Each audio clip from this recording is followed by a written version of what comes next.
Assalamualaikum warahmatullahi wabarakatuh. Pada kesempatan hari ini saya akan memberikan contoh latihan soal asesmen kompetensi guru untuk materi literasi.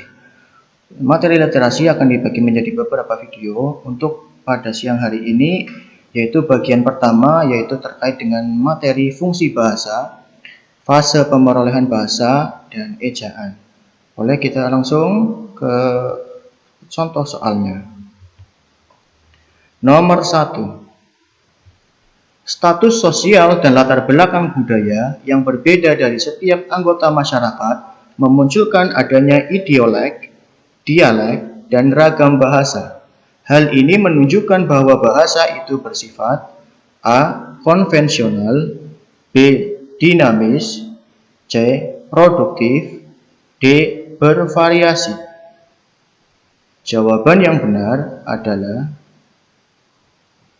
bervariasi. Nomor 2. Variasi bahasa sekelompok anggota masyarakat pada suatu tempat atau suatu waktu disebut A. ragam, B. idiolek, C. dialek, D. bahasa daerah. Jawaban yang benar adalah dialek. Ya. Ragam, ya, untuk penjelasan saja, ragam adalah variasi bahasa yang digunakan dalam situasi tertentu.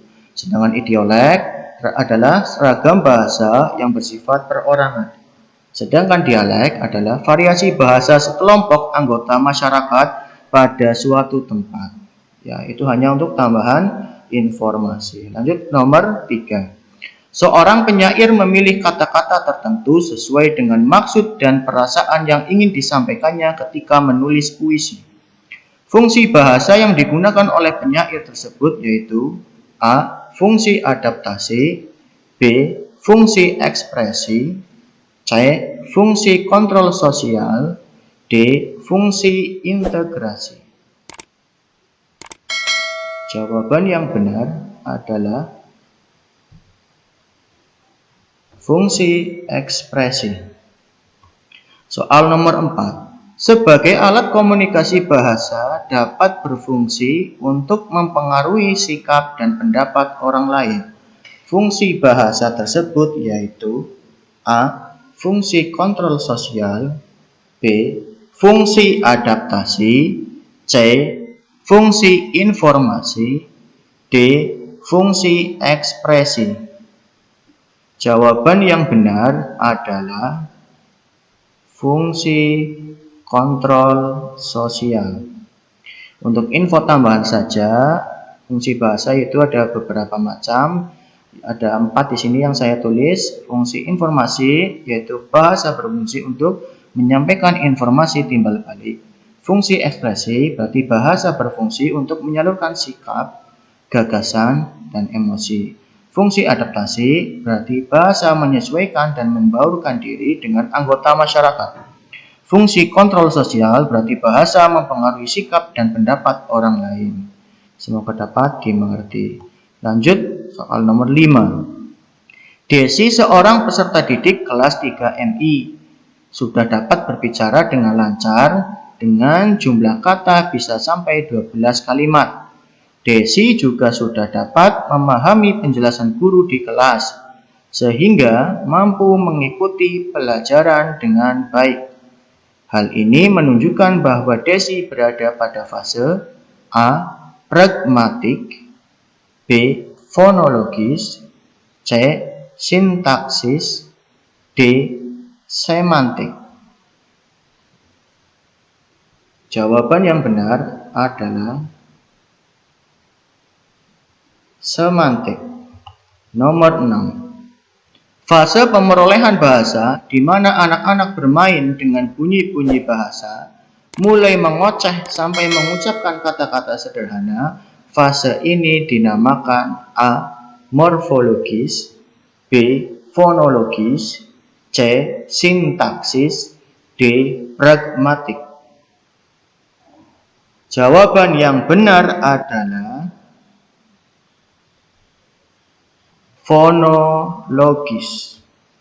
Untuk info saja, fase pemrolehan bahasa itu ada 3 ya. Yang pertama fonologis, yaitu dari umur 0 sampai 2 tahun itu dapat mengucapkan kata-kata sederhana.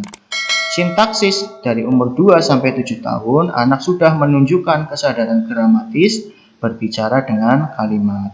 Yang ketiga ada semantik, yaitu dari umur 7 sampai 11 tahun, anak sudah dapat membedakan kata sebagai simbol dan memahami konsep yang terkandung dalam kata ya. Jadi kalian sudah tahu berarti fase pemrolehan bahasa ada 3, yaitu fonologis, sintaksis, dan semantik. Lanjut soal nomor 7. Pemenggalan kata transmigrasi yang paling tepat adalah, coba dilihat dulu dari A, terus yang B, terus yang C, terus yang D. Menurut kalian, manakah pemenggalan kata transmigrasi yang paling tepat? Yang mana? Ayo coba. Yang paling tepat pemenggalan kata transmigrasi yaitu yang jawaban C, transmigrasi ya. Nomor 8. Proses pembentukan kata pertanggungjawaban berasal dari A. Pertanggung ditambah jawaban, atau B. Tanggung jawab ditambah awalan per dan akhiran an, C. Per ditambah tanggung ditambah jawaban, atau D. Pertanggung ditambah jawab ditambah an.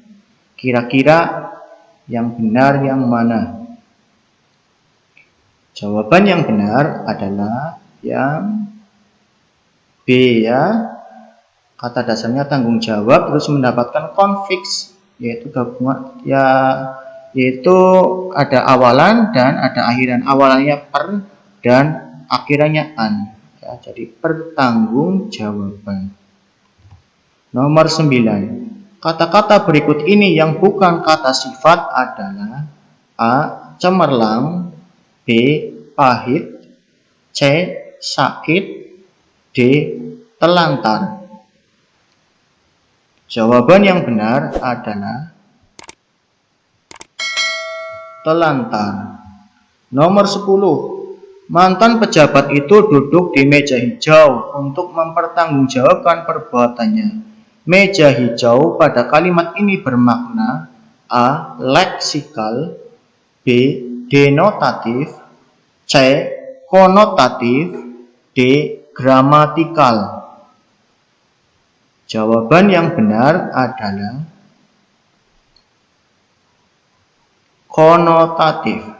Berikut beberapa informasi terkait makna. Yang pertama ada leksikal. Leksikal adalah makna kata seperti dalam kamus. Denotatif, makna dasar apa adanya, tidak mencampuri nilai rasa. Yang konotatif, makna yang berupa kiasan atau disertai nilai rasa. Kalau gramatikal adalah makna yang diperoleh dari hasil peristiwa tata bahasa. Nomor 11. Penggunaan ejaan yang tidak tepat pada kalimat di bawah ini yaitu, coba Anda semua lihat dari jawaban A sampai D, kira-kira yang ejaannya salah yang mana? Ya, ejaan yang tidak tepat itu terdapat pada opsi B ya. Di mana rumahmu, Dik? Tanya Budi. Kenapa salah ejaannya? Karena di itu kan preposisi kata depan. Nah, itu kan harusnya dipisah. Tidak boleh disambung ya. Jadi di-nya itu dipisah, di terus spasi mana, di mana, bukan disambung ya. Lanjut nomor 12. Penggunaan tanda baca yang benar di bawah ini adalah, coba dilihat dulu jawaban dari opsi A, opsi B, opsi C, dan opsi D. Kira-kira yang penggunaan tanda baca yang benar itu di opsi yang mana? Ya, jawaban yang benar adalah yang A ya. Nomor 13. Pernyataan di bawah ini yang menunjukkan perbedaan menyimak dan membaca adalah A. Membaca bersifat reseptif, sedangkan membaca bersifat produktif. B. Membaca membutuhkan sumber bahan tulisan, sedangkan menyimak membutuhkan sumber lisan. C. Menyimak adalah kegiatan yang disengaja, membaca adalah kegiatan yang tidak disengaja. D. Menyimak bertujuan untuk memahami secara mendalam, sedangkan membaca hanya sekedar memahami. Kira-kira jawaban yang paling tepat yang mana? Jawaban yang paling tepat adalah yang B. Nomor 14. Ada beberapa metode yang digunakan dalam pembelajaran membaca permulaan kecuali A. Metode kupas rangkai suku kata, B. Metode kata lembaga, C. Metode SAS, D. Metode cerita. Jawaban yang benar adalah metode cerita. Nomor 15. Sastra Indonesia terbagi menjadi beberapa jenis yaitu A. Puisi, prosa, sajak, B. Puisi, pantun, drama, C. Puisi, prosa, drama, D. Puisi, drama, sajak. Jawaban yang benar adalah C. Puisi, prosa, dan drama. Itulah tadi 15 soal terkait latihan soal materi literasi. Untuk selanjutnya ada video tentang masih sama, yaitu membahas materi literasi. Oleh karena itu, jika Anda semua suka dengan video ini, saya mohon subscribe, like, dan share video ini ke teman kalian agar mereka juga tidak ketinggalan materi-materi yang terkait dengan asesmen kompetensi guru 2020. Semoga bermanfaat. Wassalamualaikum warahmatullahi wabarakatuh.